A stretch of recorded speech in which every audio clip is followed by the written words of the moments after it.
문재인 정부 마지막인 내년도 예산안이 심의 시작부터 논란의 중심에 섰다.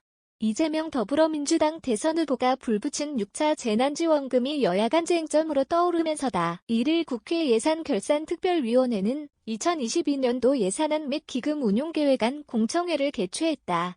내년 기본 예산 심사 개시를 알리는 행사다. 기획재정부가 제출한 내년 정부 예산안 규모는 604조 4천억 원이다. 올해 본예산보다 8.3% 늘어난 역대 최대 금액이다. 본예산 기준 처음으로 600조 원을 넘는 이런 슈퍼 예산의 체급을 더 키우자는 발언이 이재명 후보 입에서 나왔다. 지난달 29일 이 후보는 전 국민 재난지원금 추가 지급을 주장했다. 이래서 5차 재난지원금으로는 신종 코로나 바이러스 감염증 코로나19으로 인한 피해를 보전하기 부족하니 전 국민 대상으로 돈을 더 줘야 한다는 내용이다. 이틀 뒤에 후보는 코로나 국면에서 재난지원금을 1인당 추가로 최하 50만 원은 해야 한다며 구체적 금액까지 언급했다. 이재명표 재난지원금을 실행하려면 막대한 예산이 든다. 지난달 행정안전부 주민등록 총인구 5,166만 2,290명을 기준으로 지급액만 단순 추산해봐도 15조 5천억 원에서 25조 8천억 원에 이르는 대형 사업이다. 가구당 40만에서 100만 원이었던 1차 재난지원금 14조 3천억 원, 소득 상위 88%에게 1인당 25만 원씩 지급된 5차 재난지원금 10조 4천억 원을 뛰어넘는다. 내년 농림수산식품 분야 전체 예산 23조 4천억 원과 맞먹는 규모다. 기재부가 제출한 내년도 본예산에 6차 재난지원금 배정 예산은 당연히 0원이다. 정부가 짠 예산만으로도 수입보다 지출이 많아 55조 6천억 원 빚, 통합재정수지 적자를 져야 해서 여유 재원도 없다. 이재명표 재난지원금 공약을 실현하려면 내년도 본예산 지출액을 대규모로 증액하거나 해를 넘겨 내년에 추가 경정예산안을 새로 편성하는 방법뿐이다. 늘어나는 지출 예산을 충당하려면 빚잔치를 더 해야 하는 수밖에 없다. 기재부 입장에선 받아들이기 어려운 주장이지만 여당은 벌써부터 지원 사격에 나섰다. 송영길 민주당 대표는 1일 당 최고위원회의에서 연말까지 추가 세수가 당초 예상보다 10조 원 이상 더 거칠 예정이라며 이 재원을 기초로 우리 국민에 대한 지원이 충분히 이루어지도록 뒷받침하겠다며 힘을 싣는 발언을 했다. 이 회의에서 윤호중 민주당 원내대표 역시 이재명 후보가 최근 던진 화두 역시 외면할 수 없는 시대적 과제라며 전 국민 재난지원금 지급, 손실보상 대상 확대 등 중략, 당론을 신속히 모으고 제도화에 나설 수 있도록 각별히 노력해 나가겠다고 밝혔다.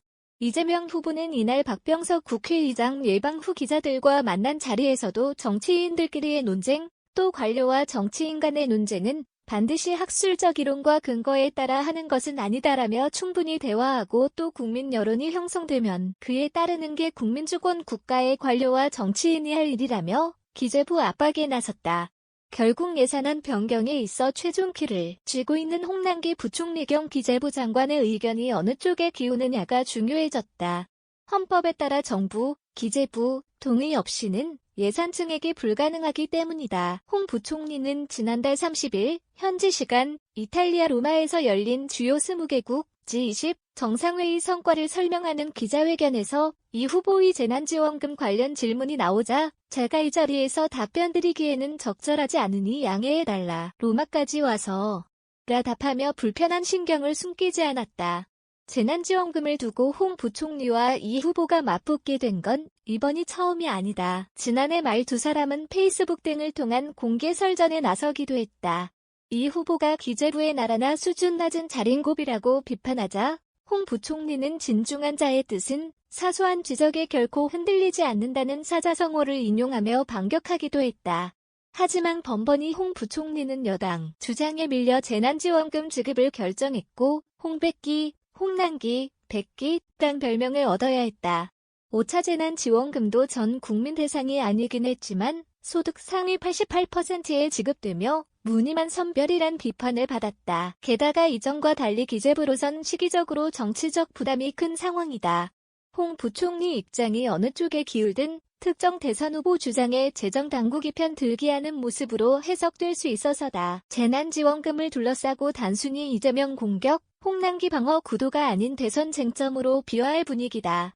전 국민 재난지원금 지급 논의가 금권 선거 논란으로 번질 수 있다는 경계론도 여권 내부에서 나온다. 일찌감치 야권은 이재명 후보의 전 국민 재난지원금 주장을 두고 총공세에 나섰다. 이날 윤석열 전 검찰총장은 손실보상 개념으로 선별 지원하는 것이 맞다. 코로나19 상황이 초기와 다르다며 전 국민 재난지원금 지급 반대 입장을 분명히 했다. 홍준표 의원도 그렇게 돈을 푼다면 나라가 망조로 가는 길이다. 자유당 시대 고무신 선거와 무엇이 다른가라며 비판의 목소리를 높였다. 전문가는 반복된 재난지원금 효과에 의문을 제기한다. 김태기 일자리연대 집행위원장, 단국대 경제학과 명예교수, 코로나를 겪은 국민은 재난지원금, 위로금을 받는다고 그대로 소비하지 않는다.